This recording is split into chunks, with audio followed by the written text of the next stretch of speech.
Good afternoon. I'm Alistair Bunkle. I'm Sky's Middle East correspondent in Tel Aviv, where it's just gone, well, it's approaching 4:30, and I'm joined by our special correspondent, Alex Crawford, who is in the Lebanese capital, Beirut. And we are going to answer questions that have been sent in to us about the ongoing conflict between Israel and Hezbollah. Crawford, hi, good to see you. Hi, Alistair. Hey, look, it's probably helpful for people if you give us an overview of what things are like where you are. There's a pretty major strike overnight, first time in the center of Beirut since 2006. What's the situation like on the ground there? Well, there's an awful lot going on. I mean, we are rushing all over the country or trying to cover it. There's a few Sky teams on the ground here in Lebanon, and we're trying to cover the different parts of the country because there are multiple strikes, it has to be said. There seem to be fairly regular Israeli airstrikes and drone strikes. You mentioned the first time in the center of Beirut. For those who don't know the geography, and you've heard about strikes in and around the capital, they have been in the southern suburbs of the capital, an area which is called Dahia, which is very dominated by Hezbollah. There are areas of it which are known to be a stronghold of Hezbollah, but it's also a very, very densely packed area, Ali. I mean, you probably know it well, but I was astonished to find out that there were, just in Dahia, there are 600,000 people just in this one suburb. So it's not just Hezbollah. They do undoubtedly have offices and a big structure there, civilian structure as well. They run hospitals and schools and have a television channel. But there are also many, many other residents. And a lot of the attacks, the Israeli airstrikes, have been centered in Dahia. This is the first time in the center. It was about 6 minutes drive from where, for instance, a lot of the foreign media were staying. It's an area which is very, very populated. It's a big transport hub. I guess the Lebanese equivalent to maybe King's Cross. There's sort of taxis, buses, coaches. It's packed.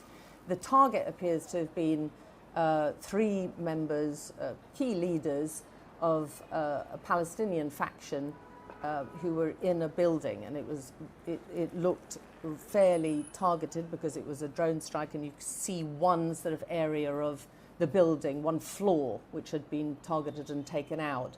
But because it's in this big residential area, it caused a fair amount of alarm. And of course, we've been down south as well, very, very much near the northern Israeli border, where there is a lot of activity. There's a constant pounding of Israeli airstrikes very close to Tyre. We've been today, this morning, this afternoon, we've just come back actually, from Sidon, which is about 40 minutes drive south of Beirut, the capital. And there's been another big airstrike which took out two blocks which were filled with, the locals say, residents, families, a number of them displaced from the south. You know that there have been tens of thousands of people who've moved over the past few days, with the Lebanese government saying there are about an estimated 1 million people who've been forced out of their homes, displaced or impacted by this, Ali. Yeah, it's really good. It's very valuable to describe the geography of Beirut in Lebanon. It's not a big place. Lebanon is not a big country, and it takes me to the first question we've had in from someone called Older and Wiser, which I think geography does play a part in the answer to this. Alex, is the support for Hezbollah by citizens as universal as across Lebanon as we are led to believe? Yeah, I'm sorry, Yusuf, that you've got that impression, because that is not the case. Hezbollah is not by any means universally liked or revered in Lebanon at all. There is a big part of the population who hate and revile them, who feel that they have got a far too powerful position in Lebanon, and they resent that. But you can't understate just how powerful this militant group is. It is extremely powerful, not just militarily. It claims it's got about 100,000 fighters, probably got a lot less than that, but it is more powerful, much more powerful than the Lebanese army. And it also has a great deal of support. There's no doubt about that. It's got fervent support, absolutely religious fervent support for Hezbollah. But no, it is not right to say that they are universally liked. Not at all. A lot. The government, the caretaker government, is mostly non-Hezbollah. There are a few Hezbollah representatives, but it is mostly non-Hezbollah, and there are large sections of this multi-ethnic, multi-religious country who hate Hezbollah. But of course, because Lebanon's small, because Beirut is very densely packed, if something happens in one place, whether or not you're a supporter of Hezbollah or a member of Hezbollah, you know, it affects a far wider part of the population, doesn't it? It definitely does. And the thing is, I think the real consternation, the real anxiety, the real worry is that when the Lebanese people, whether they're Hezbollah or not, pro-Hezbollah or not, when they hear speeches from the Israeli Prime Minister who gave a particularly provocative speech at the United Nations just a few days ago, when he described every kitchen, every garage, every home in Lebanon having a Hezbollah rocket or a missile, that's just simply not true. There may well be homes that have, and there are possibly businesses that have Hezbollah arms and rockets in them, but it is patently not true that it's in every house, because there are Christian villages that we've been to right on the border, Christian towns, who have made a real stand and absolutely refuse to have any Hezbollah around them or any Hezbollah people in them. And that is a small example, but it is replicated across the country, you know, with areas where they do not have control, where they can't move, where they're not welcomed. And obviously most groups, especially militant extremist groups, tend to congregate together with their followers, because as we've seen, Ali, over the past couple of weeks, Hezbollah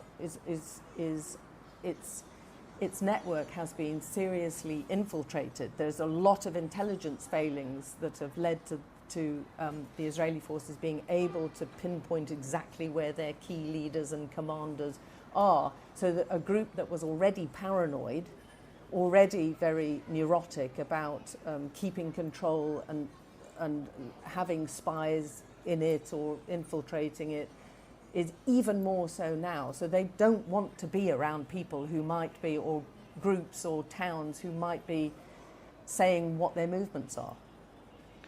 Yeah, and I'd just add to that, in the past I've been in former Hezbollah tunnels, I've been in tunnels, Hamas tunnels in Gaza, and you know, once you're down below ground and you walk through them, you don't know what is above you.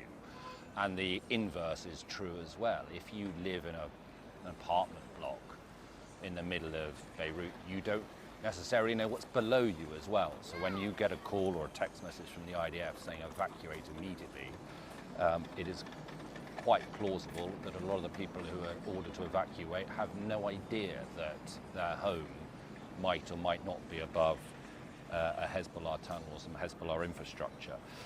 Dean has asked me, is a ground offensive by Israel imminent? Well, Dean, I mean, that is the question that a lot of us are now asking ourselves. There is I've just come back, I should say, we came back yesterday from about a week or so up in the north of Israel. It's very hard to get close to the border area, to right onto the border, whereas in the past we have been able to get to towns and villages that look straight down into Lebanon. And it's now, a lot of it, a militarized zone. So it is hard to see for yourself to what extent the Israeli military has built up along the border. Safe to say, we know that there has been a significant build-up. They've had troops there for a long time, throughout the last 11 and a half months, where they had troops there on the border even before October the 7th. But they've had a build-up of troops since October the 7th, and they have increased that in size. So, are they about to go into southern Lebanon? I think it is probably more likely than not. Israel has had an awful lot of success in its objectives by using its air force, but at some point they, I anticipate, will need to take a decision that if they want to push Hezbollah back from its borders, as they've said is their objective, then unless that is done through diplomatic means, and I see no sign of diplomacy achieving that at the moment, then a ground invasion is probably what the Israeli government will decide upon. They will say it is a limited ground invasion, but these things, they start off by being limited, whatever the word limited means. I mean, does it mean limited in scope, limited in size, limited in duration? But Hezbollah have said that it is still willing to fight. Hezbollah undoubtedly have thousands of its fighters in those tunnels beneath the hills of southern Lebanon. They have been preparing for this for years, and it has the potential to turn into something incredibly nasty indeed. And that is why the Americans are still trying to impress upon the Israelis not to go ahead with a ground invasion. I think, though, it is, as I say, probably more likely to happen than not. When? I don't know, but probably we would see movement, one would guess, in the coming days. And Alex, kind of leading on from that, I suppose, and an equally difficult question to answer from Michael R. Are Hezbollah, in your opinion, still a credible and serious threat to Israel after this week's mass bombings? The thing is that you can't really talk about Hezbollah in isolation, I don't think. It's always been seen as the most powerful sort of non-state actor, fighting force, militant force that is allied to Iran. But Iran has spent decades building up partners in this part of the world, and Hezbollah and Hassan Nasrallah, its leader up until 3 days ago, were seen as the partners, the key people, the key militant group that acted as a buffer between Iran and Israel, their old enemy. Hezbollah grew out of and has become this incredible, massive fighting, threatening force, threatening Israel, because Iran helped them grow and funded them and sort of leaned on them and drew them into other conflicts, like the Syrian civil war, against which part of the country was against Bashar al-Assad. Hezbollah came to Bashar al-Assad's help when his opposition was actually mounting quite a credible fight against Bashar al-Assad. And one could argue that but for Hezbollah, Bashar al-Assad might not still be in power. So you're never just talking about Hezbollah, because as well as Hezbollah, the big militant group that Iran has fostered and nurtured, there are also a number of them that are involved in what Iran likes to call the axis of resistance, and they include the Houthis in Yemen, who have frankly astonished most of the world, I think, and possibly even Israel. Perhaps you can answer that better, Ali, by their apparent capabilities of causing enormous disruption on those shipping lanes, mounting ships, taking people hostage, launching long-range ballistic missiles at key population centers in Israel. And it's not just the Houthis in Yemen, it's also militant groups in Syria as well as Iraq. Now, even if they aren't successful in their mission to hurt and hit Israel, they're linking it all to American interests as well, and that is worrying. It also has the capability of just blowing up the whole of the Middle East and all the countries around it. And that's what's scaring everybody, that Hezbollah, it's not just Hezbollah we're talking about. But back to the central question, is Hezbollah now a spent force? Honestly, I think not, because people in the West tend to think that they're talking about conventional armies and conventional governments and conventional bodies. This is not a conventional body or army. It's a huge group of people who are armed with very sophisticated long-range weaponry, who are also fueled and powered by an ideology and a religion as well. And that is much, much harder to defeat than a conventional army. Yeah, and it is why what is happening right now, but also an Israeli invasion of Lebanon, were it to happen, is so concerning to so many people, because the idea that it could be kept limited in scope and limited to southern Lebanon, I think a lot of people think is a fanciful idea, and it has great risk of expanding out of control very, very quickly. And you're right, I mean, what the Houthis have been doing is probably, underreported, to be honest, partly because the volume of missiles and drones they've been firing at Israel has been relatively small compared to what Hamas did and what Hezbollah are doing now. But, they have managed to successfully fly a drone into Israel, not too far from where I'm sitting now, and kill someone in one attack. But actually, where they have had a real effect is on global trade and commerce through the Red Sea and the Suez Canal, really having a massive economic effect on shipping going through those lanes. Daniel 1987 has written to say, I've noticed there seems to be quite mixed emotions across the Arab world with regards to the assassination of Nasrallah, with many celebrating his death. Is it possible that 50% or more of Lebanon's population may be happy with Israel's actions? And Alex, you partially answered this when you answered the first question about whether or not Hezbollah is universally popular across Lebanon, which, as you say, it's not. And then actually in your last answer, you spoke about Hezbollah coming to the aid of Bashar al-Assad during the Syrian civil war. Well, that is why, following Nasrallah's death, we saw people in rebel-held areas of Syria celebrating his death. So there's definitely some jubilation. Even if there's not love for Israel, there is jubilation amongst some in Syria. I don't think, you're not going to publicly hear any celebration from the Saudis or some of the Gulf states, but I think privately, bear in mind the relationship or the poor relations they have with Iran, Hezbollah's senior backer, there will be plenty within the Gulf region who won't be disappointed to see the back of Hassan Nasrallah, but they will be equally concerned about where all this is leaving. Alex, Joe Shlomo has written to say, if so many top Hezbollah leaders have been taken out, why are Israel still bombing Beirut to bits? Yeah, very, very good question.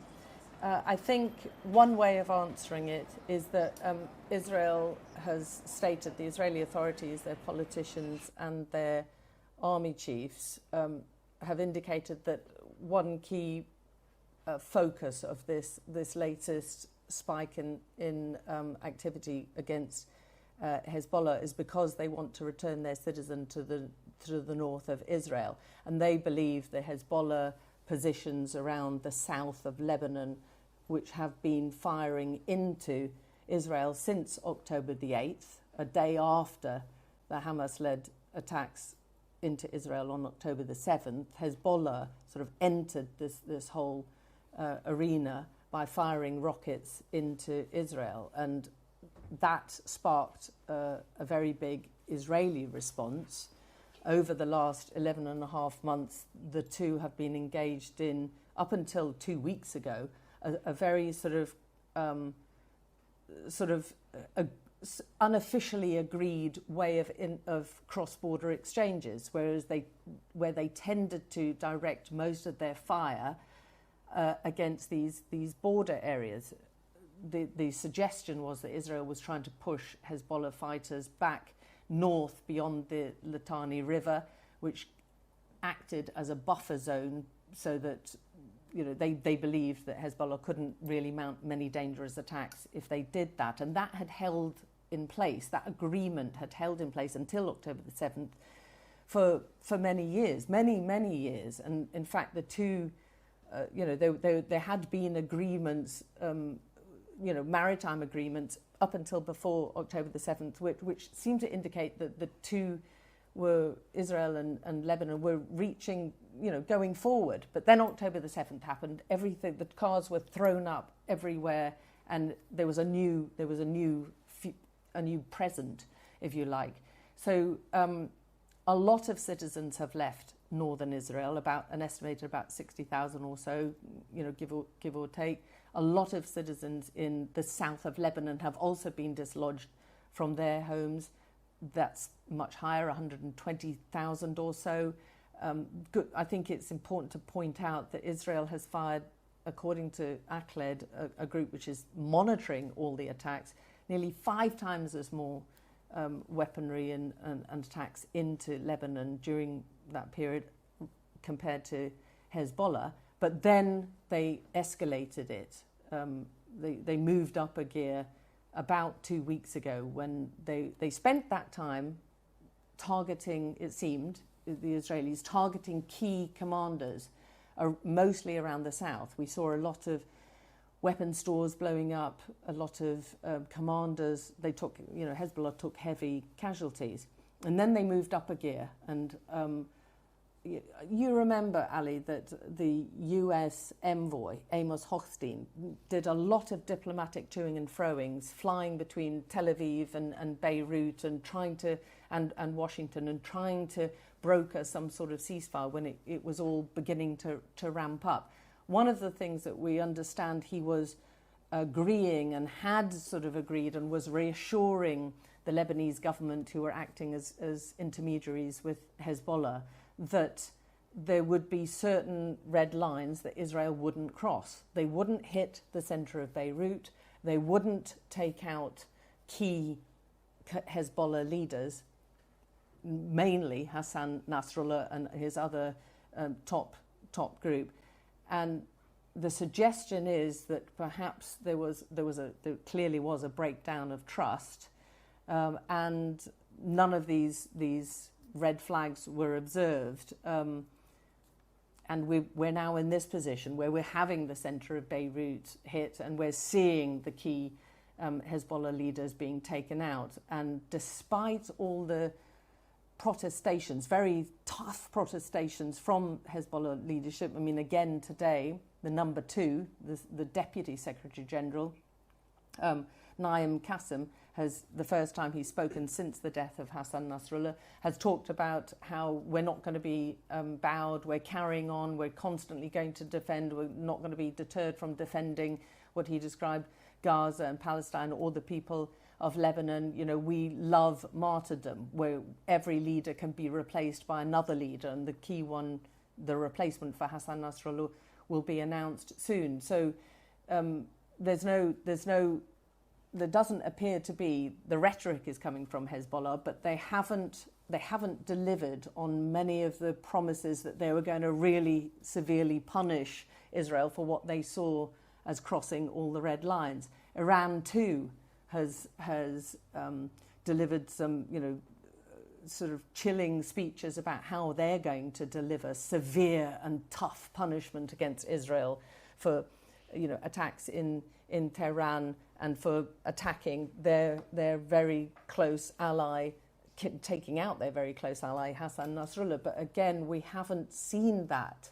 So, and Naim, the Deputy Secretary General of Hezbollah, mentioned that in his speech today, saying he seemed to indicate that they were waiting. I don't know.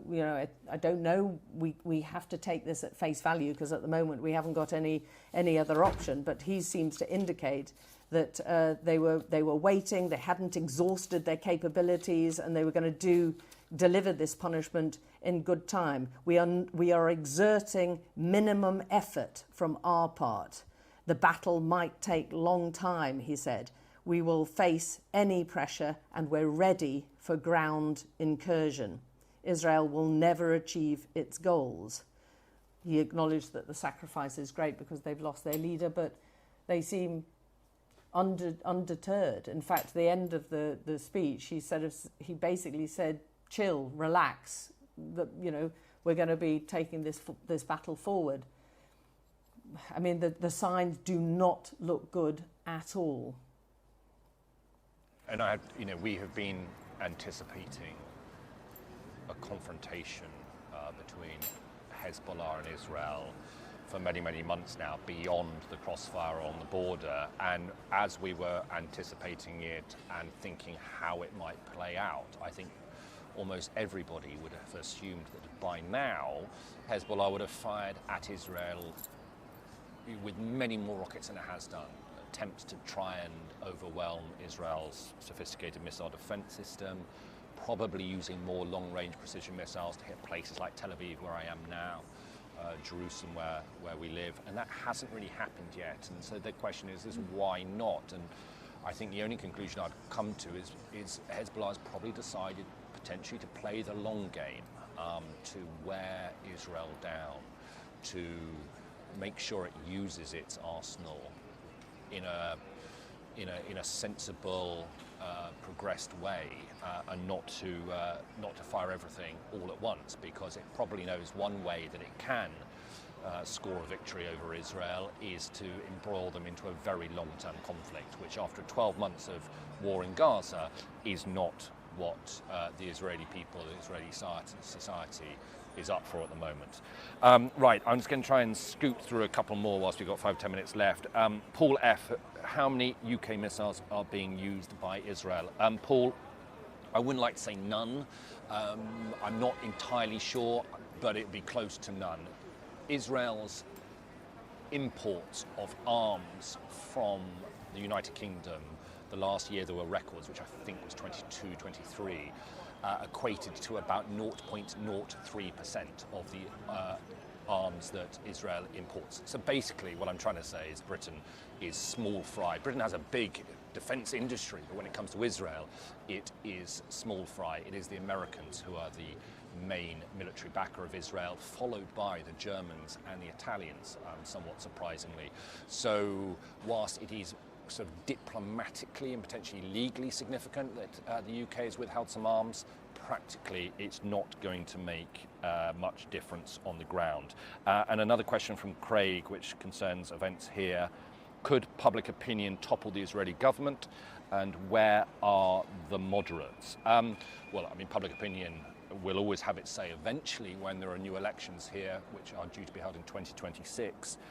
Before that, I cannot see anything that is going to move Benjamin Netanyahu and his government from power at the moment. Actually, there was a very interesting development, just to talk about Israeli politics briefly, which is incredibly complex. There was an interesting development last night. He brought in a guy called Gideon Saar, who is an old foe of his. He brought him into the government, and what that has meant is that Netanyahu's majority is slightly larger than it was, and it is now large enough that if some of the far-right extremists like Itamar Ben-Gvir threaten to topple the government, they can no longer do that by themselves. So it has given Netanyahu some protection against the ultra-nationalists within his coalition, but also I think it has probably given him some protection for the longer term as he seeks to try and stay in power. And as big as the protests on the streets were, and we spent a good sort of 4 or 5 days in Tel Aviv covering those protests, a couple of weeks back, they just were not big enough, to put it simply. Netanyahu has weathered many storms. He's Israel's longest serving prime minister. He's weathered many storms, and I have to say I think he will, barring any kind of big turn of events, I think he will weather any storm that is coming his way at the moment. Don't get me wrong, there are a lot of people, and I just was speaking to one who was a former hostage an hour ago. There are many people in Israel who, and it's no exaggeration to say they hate him, but he is still quite popular amongst many Israelis, and he is even more popular now after what he's done over the last 2 weeks. So Alex, from domestic Israeli politics to domestic Lebanese politics, Paul says, in order to bring about a ceasefire and peace, what are the government of Lebanon doing to quash the Hezbollah terrorists? I mean, they are very heavily criticised, the Lebanon government. It's only a caretaker government because they haven't actually been able to form a proper, coherent political structure. So they are very disabled. They haven't even been holding proper cabinet meetings for months until just recently. Now they've swung into emergency. But I think it's one of and amongst the parliament, there are about 15 Hezbollah MPs because they are part of the political structure. But it's also filled with lots of different factions. But I honestly, Ali, I think it's really, really important because we spent a lot of time talking about Hezbollah. They're very powerful. They've got a huge amount of influence. And as I said, not just militarily and sort of that sort of fight and influence. They also run a big social program. They run hospitals. They control schools. They have their own TV channel. But let's put Hezbollah to one side. There are also millions of ordinary people in Lebanon, a very small country, who do not like Hezbollah but are now roughly about a quarter of the country has been displaced and impacted by these multiple airstrikes, which to them feel like they are living in a war. They don't have shelters. They don't have an Iron Dome. They don't have any sort of air force that's going to beat back the Israeli Air Force. The Israelis have entirely air superiority here. We're constantly hearing Israeli drones over the airport, over central parts of Beirut, over the mosque, over the parliament. We're constantly hearing jets flying over. The multiple airstrikes that have happened in the south of the country, as well as the east of the country in the Bekaa Valley, in the centre of the capital, in the southern suburbs of the capital, in Sidon, a big population centre. This has all caused a massive displacement of people, the biggest in Lebanon's history, according to the Lebanese government. This is what the head of the emergency management disaster group, who's also a cabinet minister, told us, is literally on the verge of what he described as a catastrophic humanitarian crisis. They've had nearly 800 emergency shelters set up pretty much overnight over the last 2 days. So we are talking about a massive movement of people. We're talking about more than 1,000 people who've been killed in the last 2 weeks. That's reaching the same number as the last full-out war between Israel and Lebanon in 2006, which went on for 34 days. So just in under 2 weeks, we've reached the same numbers of deaths. So people are feeling in Lebanon that they are in a war. That it cannot, as far as they're concerned, there are airstrikes every day and every night across the country. They have, as an outsider looking in, their government is not seen as much to blame, although there is a lot of criticism about them and how they haven't been effective in controlling Hezbollah, but they are the conduit with Hezbollah. The Speaker of the Parliament has been acting, he's very considered a trusted person by Hezbollah and also a trusted person by the international community. He's been acting as the conduit, trying to manage the situation. But even if Britain is not supplying a huge amount of weapons, I can't underestimate the negativity that is being felt towards Britain, towards America, as well as towards Israel, and generally any outfit or person which is viewed as coming from the West. There is a huge amount of negativity. You know, whenever we turn up to we've just come back from a latest bomb site in Sidon, there's a rash of negativity because we look like Westerners and we're from a British news outfit. You know, they feel that Britain, and especially America, is enabling Israel to conduct these strikes. The Lebanese government, ineffective though it might be, is tearing its hair out because it thought it was on the brink of a deal. It thought it was on a brink of a deal with Israel. Remember, only a few days ago, they were announcing, America and the Lebanese government thought they had a ceasefire which was going to take place within hours. And then by the time the Israeli Prime Minister landed in New York, the brakes were jam-packed on that, slammed on that, and instead everything just went up several notches. Is a Lebanese armed forces. Hezbollah is not the only military outfit, military organisation in Lebanon. Where are the Lebanese armed forces in all of this? Just for people who are not aware of that. I mean, what role are they playing at the moment, if at all? They're playing a very muted role. They have been taking part in evacuations, for instance, down in the south, but you don't see, honestly, everywhere we go, we will be watched, spotted, and followed by Hezbollah officials or supporters. They're the ones you have to get permission from, or get some sort of. You have to get their sort of agreement to go into, for instance, an area. You'll be surrounded by people not necessarily armed, but who are all connected to Hezbollah. I don't see the Lebanese army very often. They are on the streets of Beirut right now in small clumps, usually hiding under trees or in secure positions. They've moved down south for the first time on the border, but that area is meant to be, along the blue line, is meant to be a demilitarized zone. That's one of the key things that Israel has been complaining about, that Hezbollah moved into what was meant to be a demilitarized zone with just UN peacekeepers monitoring and keeping the security along that line. And since October the 7th, Israel has complained that Hezbollah has moved into what was meant to be a demilitarized zone and basically taken it over and used it to mount its rockets. So everything is being redrawn right now. Everything is being redone. What existed pre-October the 7th does not exist now. Any previous agreements, any unofficial or official agreements, just aren't holding right now. To answer your question about the Lebanese army, they appear to be extremely weak. They don't have the strength, nowhere near the strength that Hezbollah has.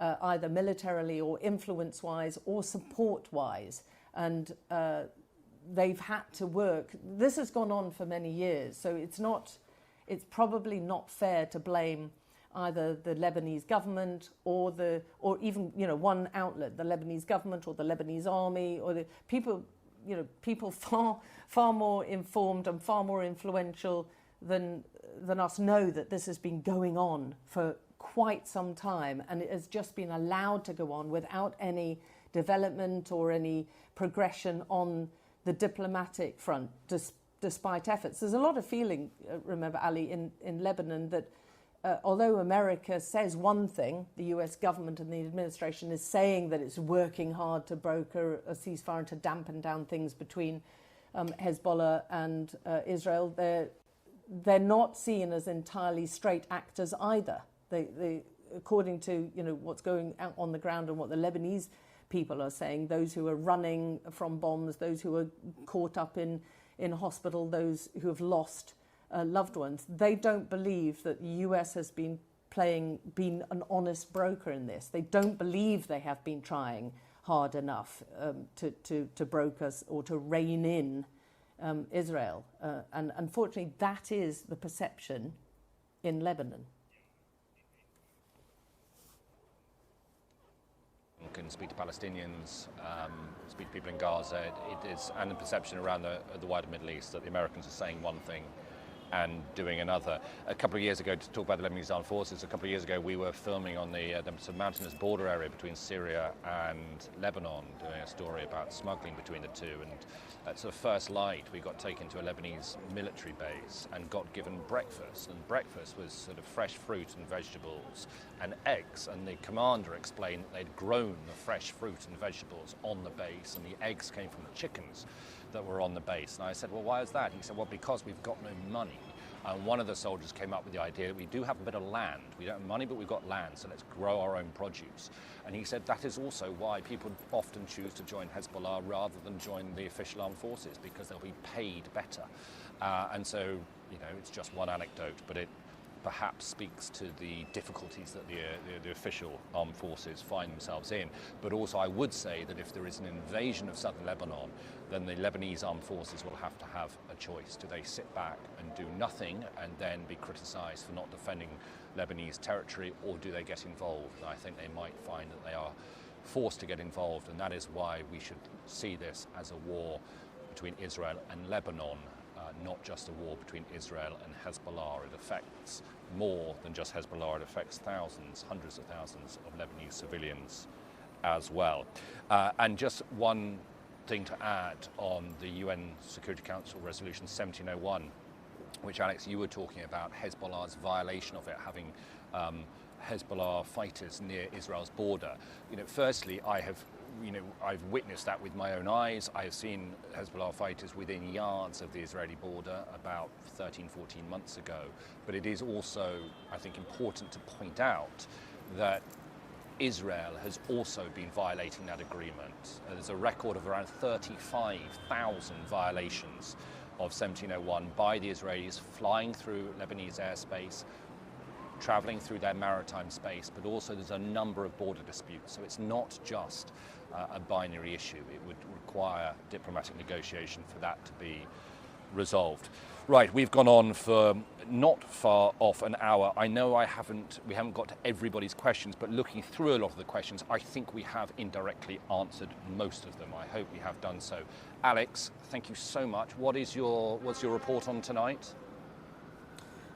It's on the airstrikes that have taken place in Sidon and in central Beirut for the first time, but we'll also be taking on the fact that Israeli troops seem to be growing in number on their northern border and keep on, or at least not ruling out the possibility of a ground invasion, which is frightening a lot of people here in Lebanon. And they're very fearful about the future and very worried about what's going to happen. Of course, you know, Hezbollah keep on saying that their officials, the leaders who have survived, and they're faithful, that they would welcome a ground invasion because they feel that it'll be on their territory.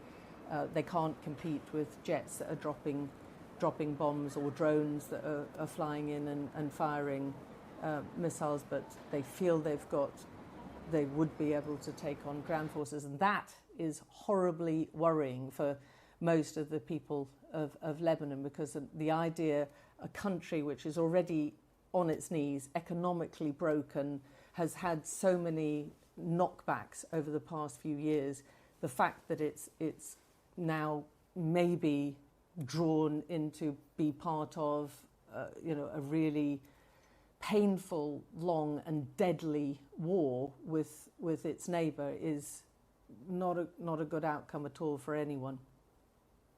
Extremely concerning times. So Alex's report, 9 o'clock tonight, a special programme with Yalda Hakim, who's in Beirut. John Sparks, international correspondent, I think has been on or close to the Syrian border today, filming refugees from Syria who fled into Lebanon during the civil war there, now deciding they are probably safer to head back into Syria.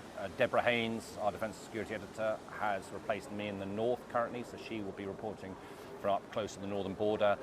We're in Tel Aviv, full coverage, not just tonight at 9 o'clock, but throughout the day, today and the coming week, on Sky News, online and on social platforms as well. Thanks, Alex. Stay safe, you and the team. Thanks, Ali. And thanks to everyone for all the questions.